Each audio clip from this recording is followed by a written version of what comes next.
डैनीप्रो शहर में हम मौजूद हैं और सायरन बजने शुरू हो गए। हमें कहा जा रहा है कि आप मेट्रो स्टेशन के आसपास ही काम कीजिए क्योंकि कभी भी दोबारा एयर स्ट्राइक की जा सकती है रूस की तरफ से। जिस इलाके में हम मौजूद हैं यहाँ पर लगातार एयर रेड की जा रही है क्योंकि ये वो एरिया है जहाँ पे मिलिट्री इक्विपमेंट्स हैं, जहाँ आयुध कारखाने हैं, सामरिक सामान यहाँ पे तैयार किया जाता है, गोला बारूद तैयार किया जाता है मेट्रो स्टेशन के पास ही। इसलिए हम मौजूद है ताकि अगर कोई एयर रेड की संभावना होती है, क्योंकि यहीं पर ही प्रेस सेंटर के लोग भी है और मिलिट्री के लोग भी है, लेकिन हम उन्हें दिखा नहीं सकते।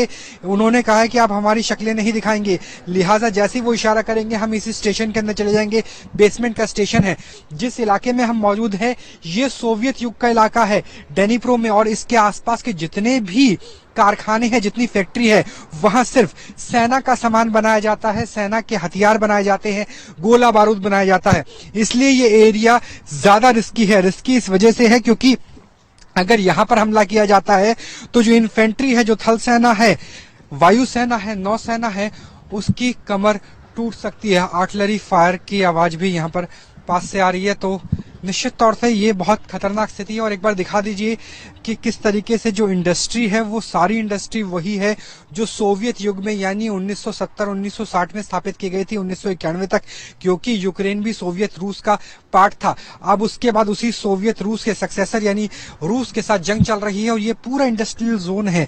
यहाँ पर ऐसे बहुत बड़े बड़े कारखाने हैं जहां पर गोला बारूद तैयार किया जा रहा है। हालांकि गोला बारूद बड़ी संख्या में, बड़ी तादाद में नाटो के देशों के द्वारा पोलैंड और हंगरी के रास्ते से भेजा जा रहा है, लेकिन यहाँ पर भी बड़ी संख्या में ऐसी फैक्ट्रीज हैं और यहाँ पर हमला लगातार रूस की तरफ से किया जा रहा है और रूस के हमले की जद में ये इलाका पड़ता है। ऐसी एक फैक्ट्री को हम दिखाने की कोशिश करेंगे, चाहे रेजिडेंशियल एरिया हो, फैक्ट्रीज हो।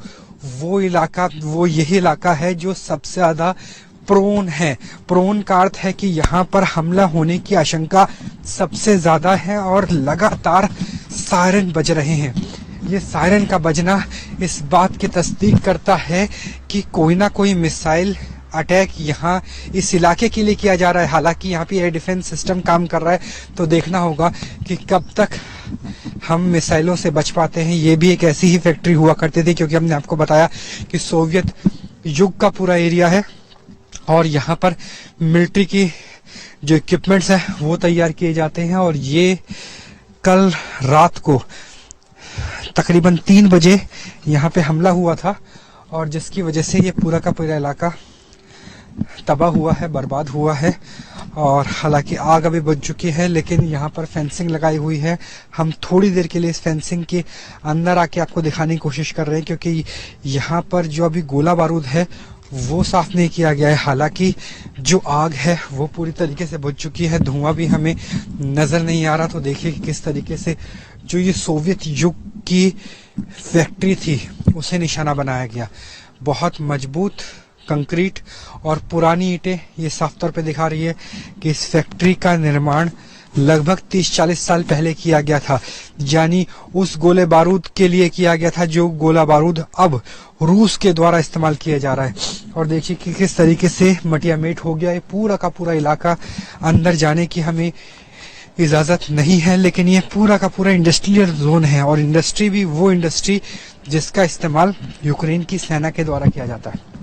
तो देखिए जब मिसाइल स्ट्राइक हुई तो ये पूरी की पूरी बिल्डिंग जल करके खाक हो गई। हालांकि राख को उड़ते हुए अभी हम देख सकते हैं और ये राख हमारी आंखों में भी आ रही है। जलन काफी ज्यादा हो रही है। हालांकि आग बुझ गई है, लेकिन राख और राख का गुबार अभी भी यहाँ पर है। और ना सिर्फ ये वाली इमारत, ये जो बिल्डिंग है, जो फैक्ट्री है, ये आयुध कारखाना है, बल्कि इसके पास का जितना भी इंडस्ट्रियल एरिया है वहां भी इसी तरीके का हमले का असर नजर आता है। क्योंकि मिसाइल की स्ट्राइक यहाँ हुई थी, लेकिन 100 मीटर दूर पर जो दूसरी इंडस्ट्री है वो भी तबाह और बर्बाद हो चुकी है। उसका एक हिस्सा भी टूट चुका है और अंदर की स्थिति ऐसी है कि वो अब काम करने लायक नहीं रही है। ये पूरा इंडस्ट्रियल कॉरिडोर है। SEZ से पहले, स्पेशल इकोनॉमिक जोन से पहले बड़े कॉरिडोर बनाए जाते थे जो आयुध कारखाने के होते थे। जैसे मान लीजिए एक फैक्ट्री में गोलियों का निर्माण किया जा रहा है, दूसरी में आर्टिलरी के लिए बिग MM यानी 120-130 mm की गोलियों का निर्माण किया जाएगा, कहीं हथगोलों का निर्माण किया जाएगा। और वही स्थिति हम यहाँ पे देख रहे हैं। थोड़ा सा आगे आके विकास दिखाइए कि किस तरीके से जो साथ वाली इमारत है, जो साथ वाली फैक्ट्री है, ये भी यूक्रेन की सेना के द्वारा इस्तेमाल की जाती थी, वो बिल्डिंग भी तबाह हो चुकी है, काफी हद तक नुकसान हो चुका है। यानी उस इंडस्ट्री में भी चाहे जो भी बनता होगा, चाहे वो कारतूस बनते हो, हथगोले बनते हो, वहां पर अब काम होना बंद हो चुका है। उससे आगे अभी भी मिलिट्री का काम चल रहा है, लिहाजा हमें वहां जाने की इजाजत नहीं है। तो ये स्थिति फिलहाल नजर आती है कि किस तरीके से लगातार सायरन बज रहे हैं, लगातार एयर रेड की जा रही है, और एयर रेड होने की वजह से यहाँ पर जो स्थिति है काफी तनावपूर्ण बनी हुई है। और हमें लगातार कहा जा रहा है कि आप जल्दी से अपना काम खत्म कीजिए और काम खत्म करके यहाँ से निकल जाइए, क्योंकि ये 3 फ्लोर की इमारत थी, पुरानी बिल्डिंग है, लिहाजा बहुत ज्यादा मल्टी स्टोरी नहीं है, लेकिन इसको तबाह करना ये अपने आप में बताने के लिए काफी है कि किस तरीके से जो मिलिट्री एसेट्स है खासतौर पर उन्हें निशाना बनाया जा रहा है। चाहे वो यहाँ पर अलग अलग तरह की जो मशीन के कलपुर्जे है वो हम देख पा रहे हैं, जो कंक्रीट के स्लैब है वो देख पा रहे हैं। हालांकि अंदर नहीं जा सकते, अंदर हमें जाने की इजाजत मिलती तो हम आपको वो कंपोनेंट्स भी दिखाते जिसके जरिए यहाँ पर काम किया जाता था। और तबाही की पीछे की वजह क्या है, क्योंकि आमतौर पे हम देखते हैं कि एक जगह क्रेटर बनता है, अगर जमीन पे मिसाइल गिरती है या एक ब्लॉक उड़ता है, ये पूरी की पूरी बिल्डिंग कैसे जलकर खाक हुई, इसके पीछे की वजह यह है कि यहाँ पर खुद में बहुत ज्यादा बारूद था। क्योंकि जब मिलिट्री का काम होता है तो ये मान के चलिए कि बारूद और बारूद से बना हुआ सामान तैयार किया जाता है।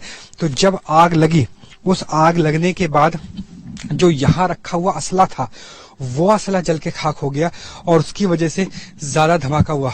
अभी भी हम बहुत ज्यादा जो राख है वो उड़ती हुई देख रहे हैं, और जो महक है बारूद की वो हमें साफ साफ समझ आ रही है। और ये एक और कॉम्प्लेक्स हुआ करता था, ये एक मेजर कॉम्प्लेक्स है, उसका सब कॉम्प्लेक्स एक और यहाँ भी हुआ करता था। और यहाँ भी हम इसी तरीके से टूटे हुए जो यहाँ पर कंक्रीट के ब्लॉक्स हैं, जो लकड़ी है, क्योंकि यहाँ पे लकड़ी का इस्तेमाल इसलिए किया जाता था कि छत बनाई जा सके, क्योंकि जब बर्फबारी बहुत ज्यादा होती है तो ऐसी लकड़ी की छत ज्यादा कारगर होती है उस बर्फबारी को रोकने के लिए, थामने के लिए। लेकिन देखिए कि यहाँ पर जो पूरा इलाका है वो जल करके खाक हो गया है बहुत आराम से, क्योंकि यहाँ पे अभी बारूद को साफ नहीं किया गया है। तो ये स्थिति है। यहाँ पे अंदर कुछ हम मशीन भी देख सकते हैं, और लेकिन ये बहुत कम मशीन है। जो असली मशीन है वो मेन बिल्डिंग के अंदर थी, जो बिल्डिंग हमने आपको दिखाई थी, यहाँ काफी कम मशीनें हैं। तो ये स्थिति हमें यहाँ पर नजर आ रही है कि किस तरीके से लगातार जब हम रिपोर्टिंग कर रहे हैं, न्यूज नेशन की टीम डैनीप्रो के उस इलाके में है जहां पर आयुध सामग्री तैयार की जाती थी, जहां लगातार हमले हो रहे हैं और सायरन अभी भी लगातार बज रहे हैं। तो कुल मिलाकर के ये स्थिति है डैनीप्रो शहर के उस इलाके की, जहां सामरिक लिहाज से बहुत सारी फैक्ट्री है। और एक बार थोड़ा टॉप एंगल से दोबारा दिखाने की कोशिश कीजिए कि यहाँ पे जितनी इंडस्ट्री आपको नजर आएंगी वो इंडस्ट्री फिलहाल बंद कर दी गई है। बंद इसलिए कर दी गई है क्योंकि यहाँ पे जो काम करते हैं वो वर्कर मिलिट्री से जुड़े हुए हैं। इसी वजह से जितनी भी आपको चिमनियां, एक बार दोबारा दिखाइए, जितनी चिमनी नजर आएगी उन चिमनियों में से किसी में भी धुआं नहीं निकल रहा है। फैक्ट्री तमाम बंद कर दी गई है फौरी तौर पर इस हमले के बाद। यानी बीते 48 घंटे से फैक्ट्रियों का काम पूरे इलाके में बंद कर दिया गया है, क्योंकि इस बात का अंदेशा है कि दोबारा से इसी तरह का एयर रेड हो सकता है, मिलिट्री स्ट्राइक हो सकती है। तो सोचिए कि एक इमारत को, एक फैक्ट्री को रूस ने तबाह कर दिया, 4-5 फैक्ट्री का काम बंद हो गया, और जो इसका असर है वो नजर कहाँ आएगा?